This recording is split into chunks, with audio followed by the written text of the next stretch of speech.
Hello student, आज का हमारा टॉपिक लेसन 1 परिचय का उत्पादन संभावना वक्र का खिसकाव या स्थान परिवर्तन या घुमाव। उत्पादन संभावना वक्र का खिसकाव दो तरह से होता है, दो कारण से होता है। एक तो संसाधनों में परिवर्तन के कारण और एक होता है तकनीक में परिवर्तन के कारण। संसाधनों में परिवर्तन के कारण अगर हम एक्स वस्तु और वाई वस्तु दोनों में संसाधनों में परिवर्तन करते हैं तो या तो संसाधनों में वृद्धि होगी या फिर संसाधनों में होगी कमी। तो संसाधनों में वृद्धि होने के कारण जो हमारा उत्पादन संभावना वक्र है, ये हमारा उत्पादन संभावना वक्र है ए और बी। ये एक्स अक्ष है और ये है हमारा वाई अक्ष। यहाँ पे हम वाई वस्तु ले लेते हैं। हम ये मानते हैं कि अर्थव्यवस्था में दो ही वस्तु है, एक्स वस्तु और वाई वस्तु।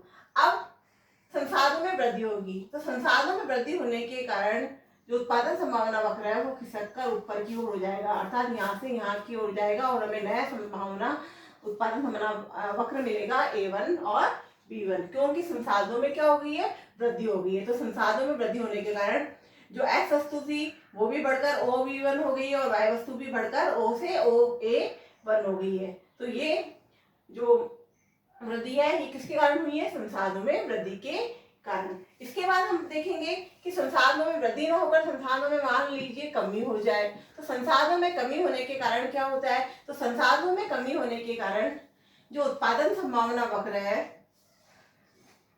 ये उत्पादन संभावना वक्र है ए और बी, ये ओ एक्स और ये वाई। यहाँ पे वाई वस्तु है और ये है एक्स वस्तु। अब क्या होता है, संसाधनों में कमी हो जाती है। तो संसाधनों में कमी होने के कारण जो उत्पादन संभावना वक्र है वो नीचे की ओर खिसक जाएगा और A1 से B1 हो जाएगा। ऐसा क्यों हुआ है, क्योंकि संसाधनों में क्या हुई है, कमी हो गई है। तो संसाधनों में कमी होने के कारण एक्स वस्तु का भी कम उत्पादन होगा और वाई वस्तु का भी कम उत्पादन होगा। तो फलस्वरूप क्या होगा, संसाधनों में कमी के कारण जो उत्पादन संभावना वक्र है वो नीचे की ओर खिसक जाएगा।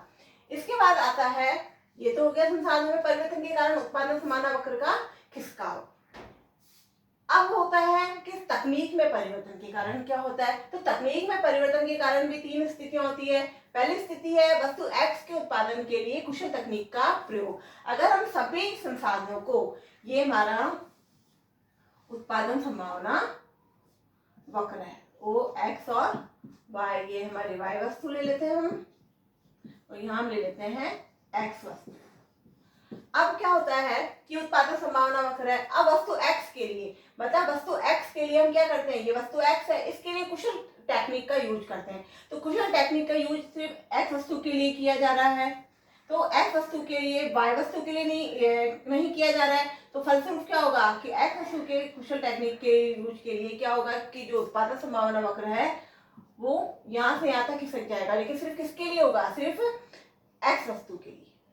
क्यों, क्योंकि जो कुशल टेक्निक का यूज किया गया है, अच्छी टेक्निक का यूज किया है। क्यों, अच्छी टेक्निक का यूज करने से क्या होता है, उत्पादन बढ़ता है। तो उत्पादन किसका बढ़ेगा, सिर्फ एक्स वस्तु के लिए यूज किया गया है तो सिर्फ एक्स वस्तु का उत्पादन बढ़ेगा। तो OB से OB1 तक उत्पादन एक्स वस्तु का बढ़ गया। तो उत्पादन संभावना वक्र जो एक्स वस्तु के लिए वो आगे की ओर खिसक गया। अब इसके बाद एक बी टेक्निक हो जाएगी।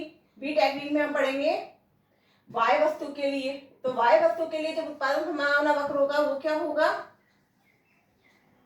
वो भी इसी तरीके से होगा। ये एक्स वस्तु है और ये हमारा उत्पादन संभावना वक्र है ए से बी। अब वाई वस्तु के लिए कुशल टेक्निक का प्रयोग हो रहा है तो एक्स वस्तु तो ऐसे कैसे ही रहेगी, जितना उत्पादन हो रहा था पहले उतना ही होगा। अब कुशल टेक्निक किसके लिए हुई है, वाई वस्तु के लिए हुई है। तो वाई वस्तु में क्या होगा, जो उत्पादन संभावना वक्र है वो इस तरीके से हो जाएगा। कहने का तात्पर्य है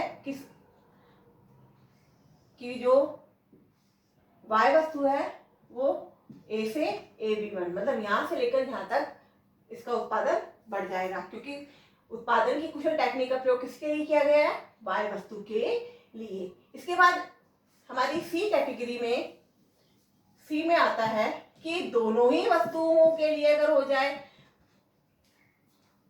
दोनों के उत्पादन में अगर हम कुशल टेक्निक का प्रयोग करते हैं तो क्या होगा। तो दोनों के उत्पादन के लिए अगर कुशल टेक्निक का प्रयोग किया जाए तो ये हमारा उत्पादन संभावना वक्र है, ये वाई वस्तु है और ये हो गई एक्स वस्तु। अब दोनों ही वस्तुओं के लिए कुशल टेक्निक का प्रयोग किया गया, तो एक्स वस्तुओं का भी उत्पादन बढ़ेगा और वाई वस्तुओं का भी उत्पादन बढ़ेगा, तो हमें एक नया उत्पादन संभावना वक्र प्राप्त होगा जो ऊपर की ओर होगा। तो नया उत्पादन संभावना वक्र होगा A1 से A से A1 और B से B1, क्योंकि दोनों ही वस्तुओं के लिए मतलब एक्स वस्तु के लिए भी और वाई वस्तु के लिए, दोनों ही वस्तु के लिए कुशल टेक्निक का प्रयोग किया गया है। तो कुशल टेक्निक का प्रयोग किया गया, मान लीजिए नई मशीन लगा दी गई है, तो नई मशीन लगाने से दोनों ही वस्तु का उत्पादन क्या हुआ है, बढ़ गया है। तो इस तरीके से हमने देखा कि उत्पादन वक्र का खिसकाव किस किस कारण से होता है, एक तो संसाधनों में परिवर्तन के कारण और एक तकनीक में परिवर्तन के कारण। ओके।